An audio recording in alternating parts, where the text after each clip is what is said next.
Il est 18h sur Radio Con. C'est con comme le périphérique, c'est d'ailleurs une radio périphérique, vous êtes bien sur Radio Con. Le journal du soir avec Aponote. Coup de tonnerre ce soir dans les résultats du second tour, mais il n'est que 18h et nous ne pouvons encore rien vous dire avant 20h, nous allons devoir meubler pendant 2 heures. Un taux d'abstention encore plus bas qu'au premier tour, le plus bas de toutes les municipales de la 5e République. Nous serons en direct de la place Beauvau, où même Manuel Valls a l'air de l'avoir mauvaise. Nous serons également en duplex de la rue de Solferino, le siège du Parti Socialiste, avec Rachel Nataf qui nous dira si les mines sont tristes, très tristes ou carrément sinistres, ce qui pourrait être un indicateur de la tendance de la soirée.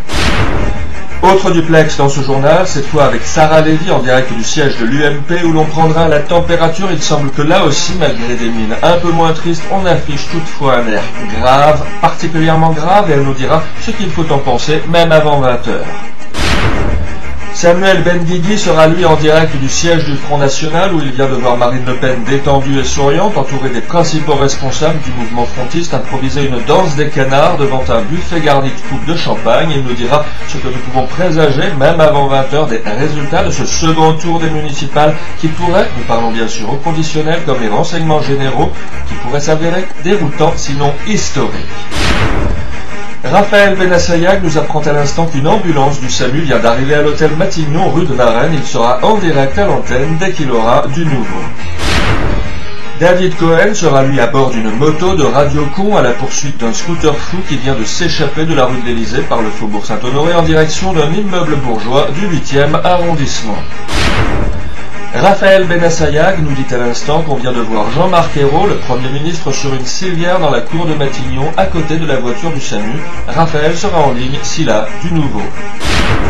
Le scooter fou aurait percuté un camion de livraison, il y aurait du sang partout selon David Cohen qui se trouve à bord de la moto suiveuse de Radio Con dans le 8e arrondissement. Il sera en ligne dès qu'on connaîtra l'identité du blessé.